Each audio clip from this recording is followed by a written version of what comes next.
Hello everyone, welcome to the sixth episode of the MMA Take Podcast, and fuck me, boy do we have a fucking episode today. I keep swearing, I'm so excited. This is the biggest UFC card I've seen since,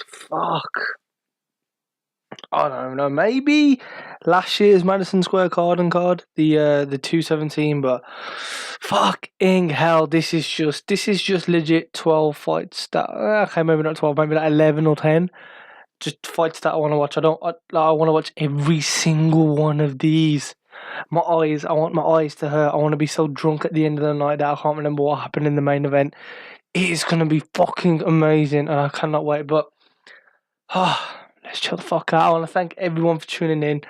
These numbers are growing. I want to thank everyone for watching. I just do these for a bit of fun. I don't really expect it to just to get many people listening, to be fair. And we've been doing so well. So, whether you're listening on iTunes, Google Play, SoundCloud, Stitcher, TuneIn Radio, YouTube, anywhere you listen, I really appreciate it. Thank you all so much for tuning in.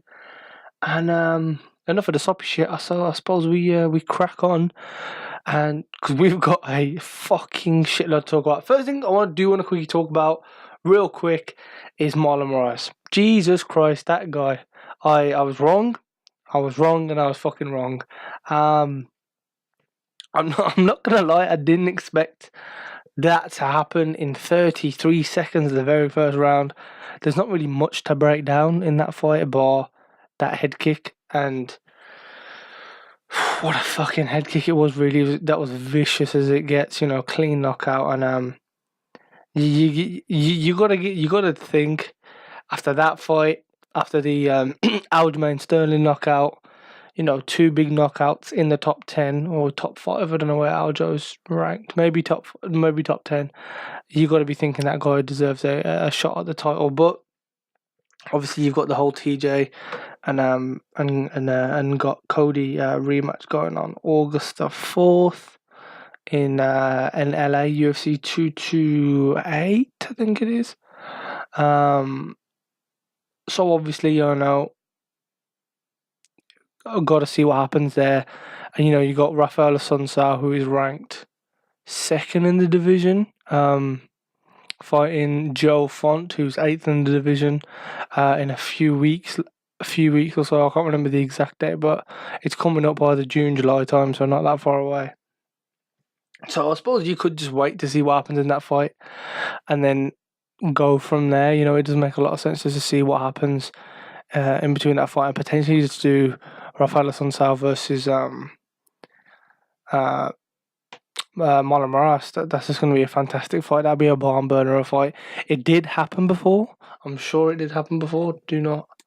Let me just quickly check that, because I don't look like a fucking idiot, but I am almost 90% sure that it did. I'm pretty sure. Hold on 1 sec. Let me just have a look. Yeah. I was right. Thank fuck for that. I was right. And that was that split decision, close fight. In UFC 212. That was the Aldo versus Holloway match. So, like I said, man, they have fought before. Maybe that gives Rafael Assunção the edge going into his Joe Font if he gets a pretty dominant win, and I don't know how you're gonna beat that knockout, because first round with the head kick and then following it up on punches in 33 seconds of the first round to be hard to beat. But I suppose if Rafael Assunção gets something a bit better, potentially could give him an edge. But personally, you got to give it to Marlon. They haven't really. If you just look at his past 3 fights, John Dodson, Aljo, and Jimmy Rivera, 1 decision and 2 knockouts. You know what I mean? Like, you got to be looking there. Potentially, that's a title shot. But anyway, enough about fucking Marlon Moraes. I love you, but Jesus Christ. I just want to get into this because I feel like I've got to break down 1,000,001 fights. Some of them I'm not going to go into too detail. I'm just going to give you a quick, brief overview. And then obviously some more I'll get more into. First, First off, legit, this card, what the fuck? This is 13 fights on this card, and this card is just ridiculous. I don't even know what to say, man. I've never had. It's been a while since we've had a big UFC like this where I've said that, you know what, over half of this card I want to watch. I haven't been on pay-per-view. You know, every now and then, you know, when you watch the pay-per-view, you end up watching more than half of it just by sitting down, waiting for the fights to come on. You think, fuck yeah, I'll just watch this, why not? Turns out to be a great fight, but never have I been this anticipated just to watch big names fight on a card. Just some of the names, just quickly run down. Clay Guida, Charles Oliveira, two big names. Joseph Benavidez, Sergio Pettis, Rashad Evans, Claudia Gadelha, Carlos Esparza, Ricardo Lamas, Overeem, Curtis Blades. I suppose you just got to say fucking CM Punk's fighting again. Taito Ivasa, Alondra Arlovsky, Holly Holm, the debut of Megan Anderson, the interim title bout between RDA and Colby Covington, and fucking Robert Whittaker versus Joe Romero, part 2. Holy piss and balls. I don't know what to say, man. I'm just so buzzing for this fucking fight card. But let's just quickly go into it. Quick time. No pissing about. Let's go. So first match I do want to talk about is on a prelims. Whatever the fucking called. What are they? The pre-fight. Is that what they're called? Pre-fight prelims? I'm sure that's what they're called. Anyway, I don't really care. Yeah. Clay Guida versus Charles Oliveira. Charles Oliveira is a bit of a monster, but he just he's a great fighter, don't get me wrong, but when they give him the big names, the real big names, he's struggling, you know. He fought Max Holloway a few years back, lost. Then he went on to beat Miles Jury, not the best, but nevertheless, then loses to Anthony Pettis, then loses to Ricardo Lamas, two of the division's best. Anthony Pettis, you know, that was his first fight back from that fucking long-ass layoff that he had. Will Brooks, don't really know who that is, won that fight. And then most recently loses at UFC 218 against Paul Felder. Personally, that's some salty losses, man. That is some real salty ass losses. Now, has this guy been in the UFC for absolute years? Yeah, he has. He's been in the UFC since 2010. But honestly, you know, losing to Donald Cerrone, like real back in the day, you know, beating some unknowns, losing to Cub and Frankie. The only name that he's probably beat is Jeremy Stevens, and that was at the TUF finale. It's just, you know, that's just a tough record. On the other hand, you've got the legend, the old beast, that is Clay Guida. Honestly, I don't even know how to take this fight. Clay Guida is just coming off a win from Joe Lozon. But again, Joe Lozon's a bit old, you know, looking at the end of his career. Vicious knockout, by the way, you know, first round. But honestly, I don't even know how to predict this fight. Who needs the win more? Probably Charles. You know, that lost to Paul Felder, which was in 2017. You know, hasn't been the most active fighter. I don't know if he's injured or anything, but really needs to pull something out of his ass. I'll probably go with a Charles Oliveira win. But honestly, you could go fucking either way with that, you know. Legit, they can just go either way with that. So that's the way that is. Next fight, I'm excited for this one. This is a big one. How this is on the pre-fight, the Fight Pass prelims is just ridiculous as well.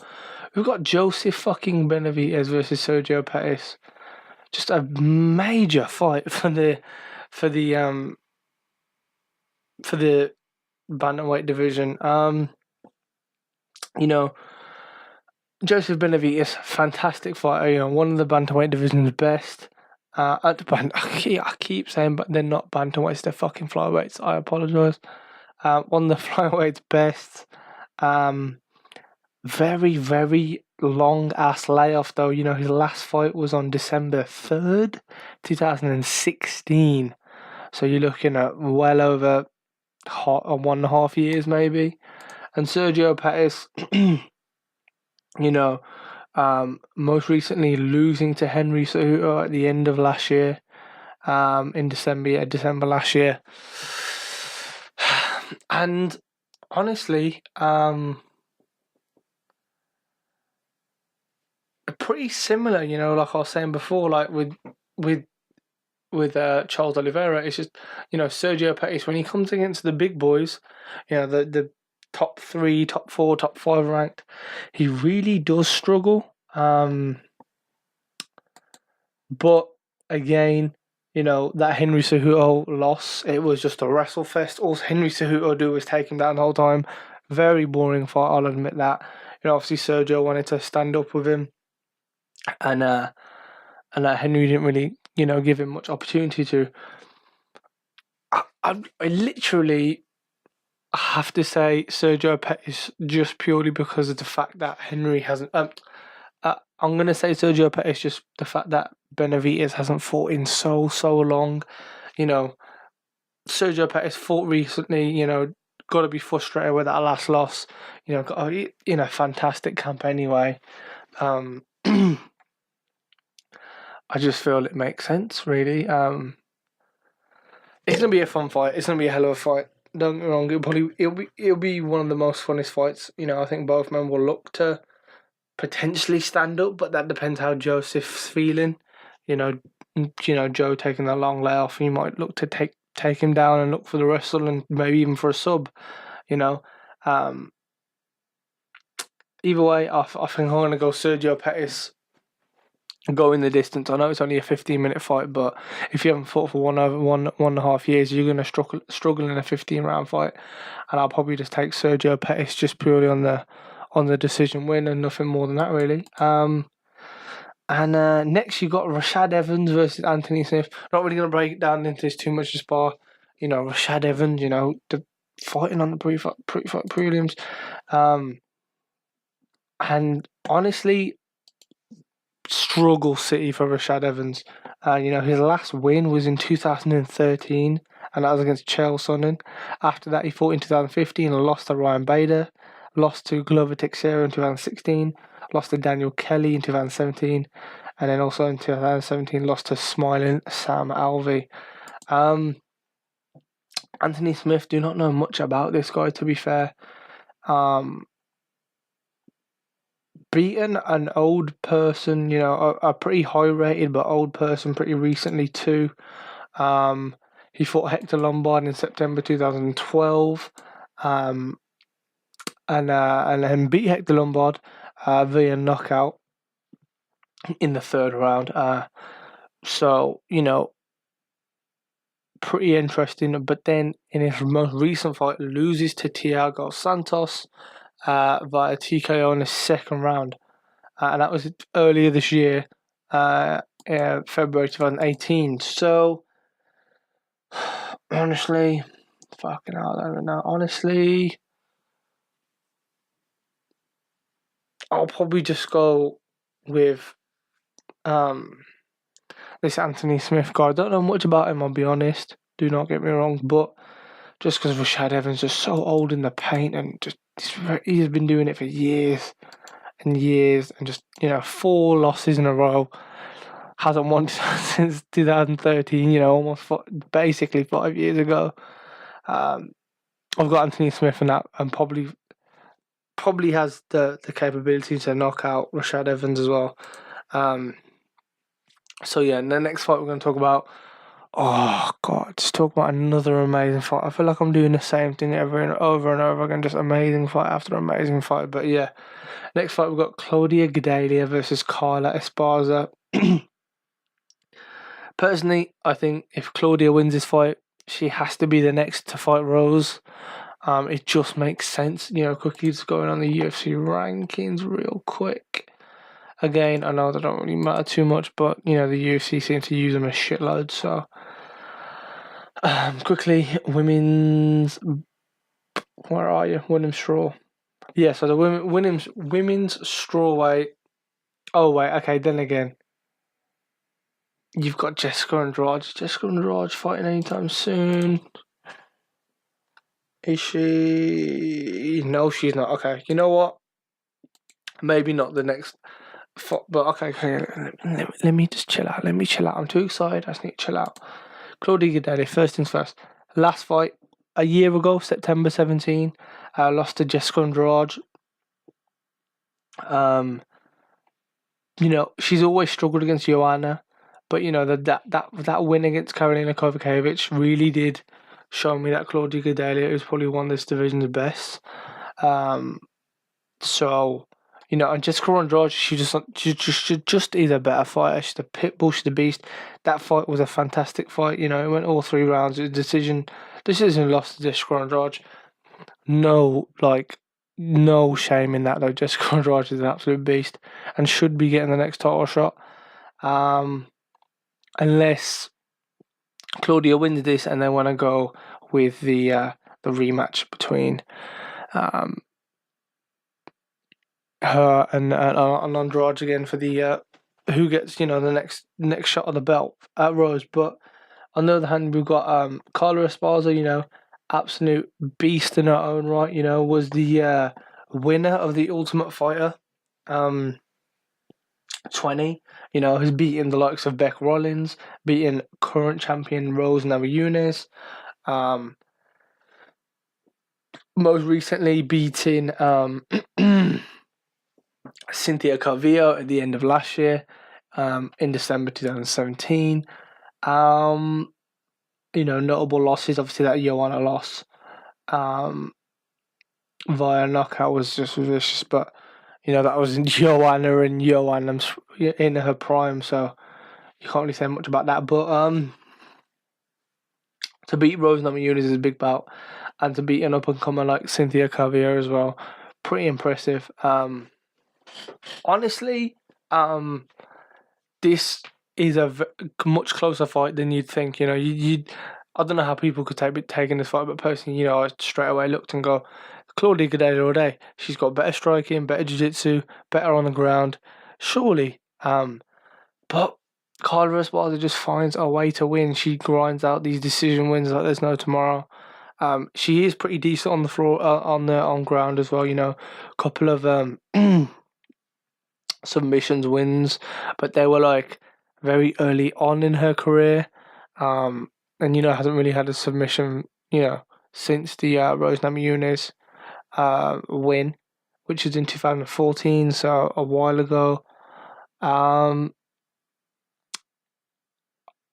I feel like Claudia Gadelha, she just is better than Carla Esparza, in my opinion, in every aspect of the fight. I can't see Claudia Gadelha being outpunched, outmaneuvered, out-wrestled, out-moved. I feel like her movement's fantastic. Ever since Claudia lost the second Joanna fight, she looked phenomenal against Courtney Casey and looked phenomenal against Karolina Kowalkiewicz. It was just, she looked fantastic against Jessica Andrade, but Jessica Andrade's just a little pitbull that is just it's just hard to beat someone like that. So, honestly, personally, I see this being a Claudia Gadelha win. Whether she stops Carla Esparza, I don't know. I can see this being a decision win. If she does win, potentially on the ground, just because she's so good on the ground, Claudia Gadelha, but a submission. But most likely, I feel like this will go the full 15 minutes, and it'll be a decision win to Claudia Gadelha. Next, we have Masad Bektic versus Ricardo Lamas. Ricardo Lamas, one of the 145-pound kings. Really does. If you just look at his record's phenomenal. Going all the way back, just a few years, you got wins over Cub Swanson, wins over Dennis Bermudez, Diego Sanchez, Charles Oliveira, Jason Knight. But you had, some big losses to some big names. Jose Aldo. I lost to Chad Mendes and I lost to Max Holloway. And also the most recent loss in his most recent fight December 2017, that knockout in the first round against Josh Emmett. Now, personally, I just think that he potentially lost that fight. Probably didn't take that fight too serious. You know, it was a vicious knockout. It was a. I'm sure it was just a one hit and walk off. You know, it was that vicious. It was a straight knockout, not even a TKO. I think it was classed as a straight knockout. So, you know, that was a pretty vicious knockout to receive, and potentially pretty humiliating as well. You know, Ricardo Lamas is one of the best in the 145 You know, he's fantastic. He's a beast. You know, when I always think about him, I always think about that him and Max Holloway fight where, you know, Max just points to the ground, and, you know, him and Max and fucking Ricardo Lamas just start fucking swinging at each other as their clappers go off for the last 10 seconds of the fight. They're swinging at each other. It's fantastic. One of the best ends of a fight I've ever seen in my life. Phenomenal. But no, he got completely dominated that fight, don't get me wrong. Max Holloway, beast though. You know, he's just, you know, his last fight, probably didn't take the guys too seriously. Josh Emmett coming off a, I want to say he came off of a short notice, and I want to say that he missed weight. I'm sure Josh Emmett was overweight, so, you know, that potentially played a factor as well. And just, you know, the loss to Chad Mendes, you know, top of the top. Lost to Jose Aldo. That was Jose Aldo when Jose Aldo was like proper feared. Jose Aldo, you know, not losing a fight in 10 years. Jose Aldo. And Max Holloway was on the rise. Then after that fucking, you know, lost to Conor McGregor. That was mid or near the end of his beast and feast reign, where he was just swinging on people, knocking them out, getting wins left, right, and centre, and got him to the belt. On the other hand, though, you got Masaj Bektic, who I've seen one of his fights, and it was against Darren Elkins. Darren Elkins, not one of the best, and that was the fight where I'm sure Darren Elkins was losing the fight, and then Bektic kind of like bought, like just ran in, and Elkins just caught him clean and knocked him out. And I remember Darren Elkins is screaming, just like a proper raw, bloody as fuck. He was 100% losing that fight. Came out of the gut. It was just like a lucky punch, really, and that was his only loss of his career. Came back and beat Godfredo Castro. Don't know much about that guy, but that was his most recent win at the start of this year in January. Honestly though, I do see Ricardo Lamas just picking himself up. He just is one of those almost gatekeepers to the top 3 or top 4, where he'll beat all the people below him, but when they try and give him someone ranked above, bar the Josh Emmett fight, don't get me wrong, but, you know, you give him anyone in front of him, he'll struggle. Give him anyone below, and I think he can potentially win with ease here. So this is 100% Ricardo Lamas win. How? I'll go by knockout. Why not? I'll go by knockout. Yeah, I'll go by knockout. You know, Ricardo Lamas definitely has the knockout power in his hands and legs. So yeah, I see. I can see that win. Now, next we have the main event on the prelims, which is just disastrous when you look at the main card. But never mind. We have Alistair Overeem versus Curtis Blades. You know, the Reem coming off that disgusting uppercut loss to Francis Ngannou, and Curtis Blades, you know, really coming into his own, really. You know, only losing to Francis Ngannou in 2016. Other than that, won all of his fights. Most recently coming off wins off of Mark Hunt and Alexei Oleinik. It was a decision win against Mark Hunt earlier this year in February, and a TKO win in November of last year on that Madison Square Garden card. One thing I've noticed about Curtis Blades, wrestling fucking phenomenal. This guy can wrestle his ass off. He's young as well. He's so young, and they keep feeding him. He's only 27 years old. That is young for a heavyweight.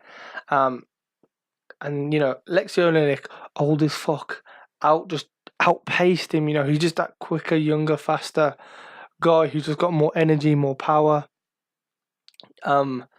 Again, he beating Mark Hunt and Lexi Olenek is no easy task. Beating Mark Hunt over 3 rounds, in Mark Hunt's own country isn't the easiest thing to do. Fantastic job there. And the Reem, it's just after that Stipe Miocic loss when he went for the belt, which was in September 2016, so a while ago, but after that loss, you really felt, he would struggle to get back to the belt, and then he gets a win over Mark Hunt and Fabricio Doom, which is phenomenal, by the way. Like, fair play, they especially beating Fabricio. I didn't expect that, to be fair, and obviously that disgusting loss to Francis. Again, I'm just gonna go with the younger, more powerful fighter. I see Curtis Blades. Now I see this fight. I was going 2 ways. Both of them were wins for Curtis Blades. First way I seen this fight potentially going, which would be a knockout win for Curtis Blades. All it takes in heavyweights is one big punch to land. You saw that with Francis and Ngannou, for God's sake. I know there's a different power between Blades and Francis, but that's just the way it is. All it takes is one punch. Or I do see this going the distance, and if it goes the distance, it's just going to be a wrestle fest. Curtis Blades taking down, wearing away, Overeem. Really, Overeem's just not exactly the most energetic, and he's not the same Overeem as we used to see. He's not, he hasn't got the best cardio, so I definitely see him struggling. And the fact that Curtis is just a bit more powerful, younger, more energetic, I see him winning this fight, either by knockout decision. Take your pick, 1 or 2, but either way, it's a Curtis Blades win. And what a fucking prelim! Just those prelims are just fucking ridiculous, man. Next, we have CM Punk versus Mike Jackson. Haha, joking. Fuck yourself. Not going to break that down. Suck my dick. How are you even on the main event? It was going to be fun to watch, don't get me wrong. It's going to be fun to watch. But no, not breaking it down. Oh, Phil Brooks, let's look at his record. Well, he says Phil Brooks, but CM Punk. Let's look at his record. Oh, lost to Mickey Gall. Cool. Mike Jackson, let's have a look at your record. Oh, lost to Mickey Gall. Cool. I don't give a fuck. Figure out yourselves. Oh, just completely smashed the mic there as well in my hand. Yeah, that's how pissed off I am. I apologise. Next, we have a fantastic heavyweight fight. Looking forward to this so much. We have Andrei Arlovski versus Tai Tuivasa.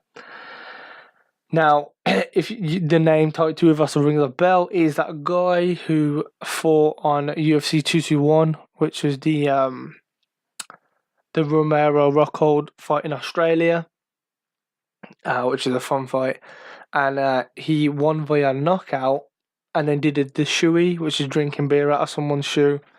Phenomenal, it was everywhere, and obviously fucking everyone knows who Andrei Arlovski is. Now, interesting, Andrei Arlovski just, really weird record from 2016 onwards. If you look at 2016, lost to Stipe, lost to Overeem, lost to Josh Barnett, lost to Francis Ngannou, lost to Marcin Tybura, and then into November 2017, gets a win against Junior Albini, and then most recently beating Stefan Struve in March 2018, earlier this year.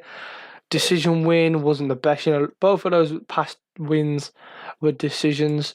Tai Tuivasa, 7 wins, 7 knockouts. This guy is legit going to be the next biggest thing in the heavyweight division. I honestly, truly believe that at the moment he's ranked at a salty number 12, which is disgusting. Andrei Arlovski 9. Honestly, I think this fight will put him on notice. I really do believe that. I feel like once he wins this fight,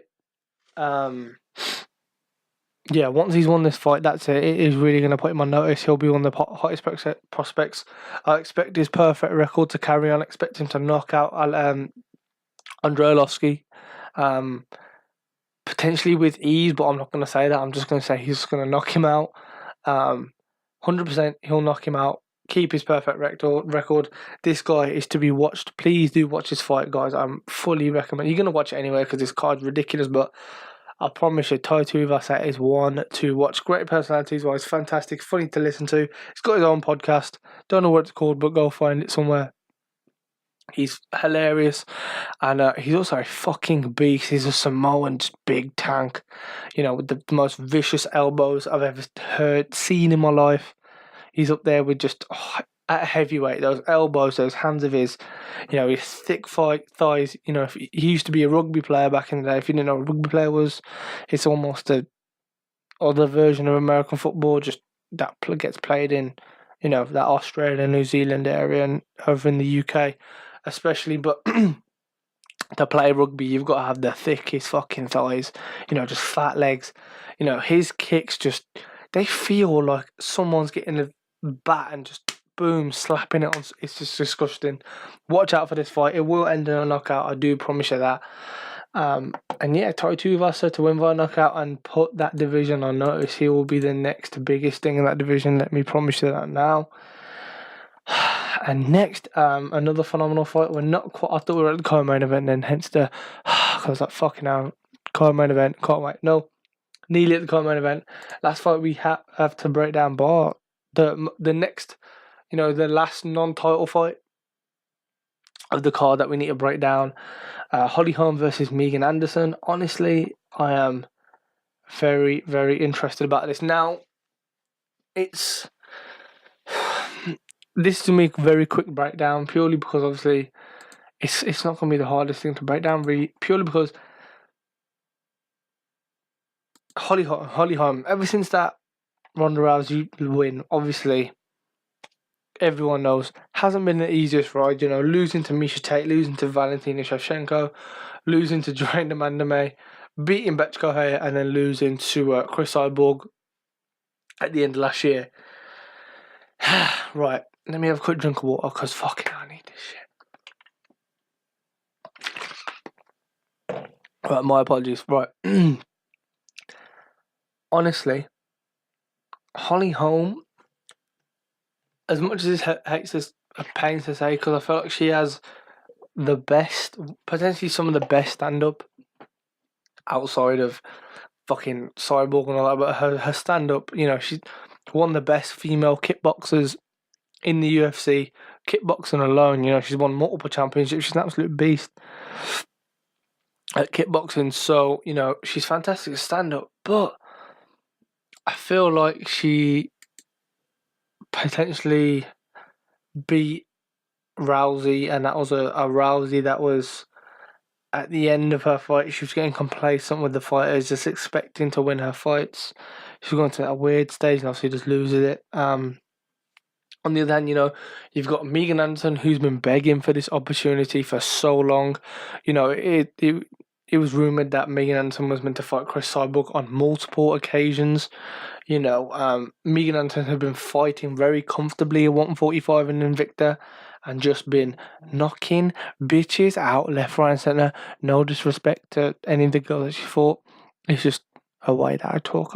No bad blood there, just chill out. But she's been knocking bitches out left, right and centre. Jesus fucking Christ. Someone needs to calm her the fuck down. I'm talking TKO. Her last 4 wins, TKO via knees and punches, TKO versus head kick and punches, a clean knockout via punches, and TKO versus punches and a head kick. This girl's a beast. This girl is definitely whoever wins this fight probably will get maybe get Cyborg next. I don't know 100% about that, because I think they're looking to do the whole Cyborg versus Nunes thing, but if they don't do that, this is going to be next. If Megan Anderson wins, she's getting the next chance of the belt. I can't see Holly Holm even winning this fight, let alone getting another opportunity at the belt. Although I feel like she'll get knocked out too, personally, and that's tough because I am a fan of of Holly Holm, and Holly Holm's never been knocked out in her career before. You know, her losses are only one submission, and that was against Tate, I think. Yeah, one submission loss to Misha Tate, and then 3 decision losses, and that's it. She's never been knocked out before, but I honestly believe she could potentially get knocked out against Megan Anderson. Megan Anderson is a phenomenal fighter. Definitely great that she's finally making a UFC debut. And it's gonna be a fun fight. Again, I just do see this being a knockout. Yeah, Megan Anderson with a knockout win. And finally we have the co-main event, RDA Rafael Dos fucking Anjos. Or Anjos. Versus Colby Chaos Covington. Now, I've been thinking about this fight for a while, a few weeks, and I wanted to, I really did wanted to make this more, more difficult than I wanted to. I really did want to go, you know what, I think this person's going to win. I wanted this fight to be a hard decision for me to make this, fight, who's going to win this fight. Honestly, probably one of the easiest decisions on the whole card. There's no shadow of a doubt that Colby Covington has got this purely because of the shit he's been talking, and he's been doing it phenomenally. That's how Conor McGregor did it, and that's how he's doing it. And fair play to him because it's working. Why not? It's working. Carry on. But his last fight against Damian Maia really was like, what the fuck? This guy got an if you go back and watch that fight. Damian Maia, black belt, jiu-jitsu legend, known for just decimating people on the ground and submitting them like there's no tomorrow, right? Damian Maia, legend, absolute legend. If you look at Colby fucking Covington's face after 3 rounds against Damian Maia, legitimately, Damian Maia beat the piss out of him. Colby Covington's face looked fucked at the end of that fight. It looked scarily fucked, by the way. Fucked. It just looked destroyed. It looked like, what the fuck? How have you got your face beaten into by Damian Maia, whose stand-up is fucking terrible? And your face looks like that. Nevertheless, it was decision. He lost, decision win, unanimous decision win, but the way he got pieced apart and that was meant to be, Colby Covington's meant to be known for his stand-up and his wrestling. Don't get me wrong, he's a fantastic wrestler. But RDA at 170, just to clarify, never just wins against Donald Cerrone, Benson Henderson, Nick Diaz, Anthony Pettis, Donald Cerrone again. That's just at 155. And then obviously there's no, obviously, at the end of his, those 2 last fights at 155 for RDA against Eddie Alvarez and Tony Ferguson, and obviously the fight against Eddie Alvarez where he lost the belt.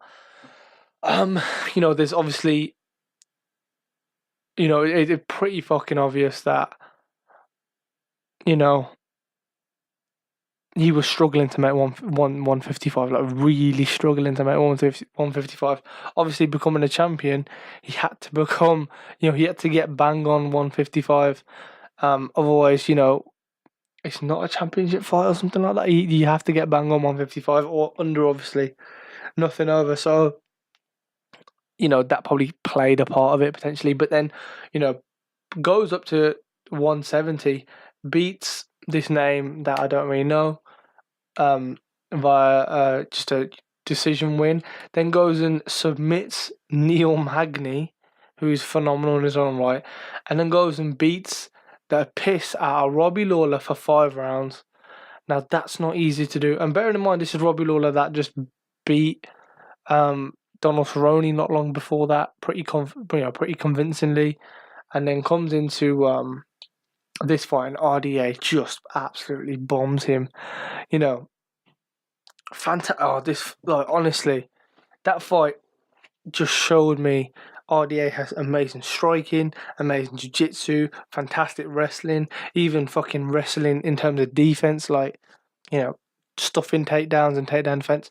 The best. He's quicker, slicker, training with Jason Perillo. Honestly, I just see the only way I see this fight ending is with an RDA win. If Colby Covington imagines to pull this off, I swear to God, I'm going to stop watching MMA because MMA will not make sense to me. But that's what I love about MMA. Low key, that's what I love about MMA. So unpredictable. But honestly, all jokes aside, RDA will win this fight. I promise you, RDA is winning this fight. There's no shadow of a doubt that RDA is winning this fight. Now, next we have Robert Whittaker versus Joe Romero. Not much to break down again. Joe Romero looked absolutely phenomenal in our last fight against Rockhold. He did look phenomenal in that fight. But Robert Whittaker's last fight was against Yoel Romero. He beat Yoel Romero on one leg. In that first round, his leg got, he tore his ACL. He had no leg and still outbeat and outstruck and defended takedowns like there's no tomorrow. Robert Whittaker is phenomenal. He's a beast. 100% going to win this fight for me. I think a fit, healthy Robert Whittaker will beat Yoel Romero. He just knows how to beat Yoel Romero. Yoel Romero is fantastic. He will be up there in the 185's best. It's just Robert Whittaker. The way he fights, his kicks are phenomenal. His striking is just unreal. His takedown defense is unreal. I don't see Robert Whittaker losing this fight for a second time. And especially now that he's already had 25 minutes with him before. Easy. 100%. He'll have this fight again, and that is it for UFC 227. I want to thank you all for watching. It has been a lot of fun breaking down this card. I know not much news has really been out this week, honestly. So any news that does happen this week, I'll jump it in next week's podcast. But fuck me, just what a fight card! It took me a good 45 minutes just to break this card down. So yeah, I'm excited for the fight. I cannot wait. The whole card's phenomenal. I hope you all enjoy it. And yeah, I hope you all enjoy the podcast. Let me know your predictions in the description down below, wherever you're listening to this to. Rate us, wherever that's on iTunes, YouTube, Google Play, Stitcher, TuneIn Radio, wherever you're listening to this to. I do appreciate it. Do subscribe to us on that platform. Give us a rating. It always helps. And give us a tweet at the MMA Take. All the links in the description of the podcast anyway, so just click on the link, give us a follow, and give me your predictions for this fight. I'd love to hear them. So yeah, again, this has been the MMA Take episode number 6. Thank you all for watching, and I'll catch you all next time. Cheers.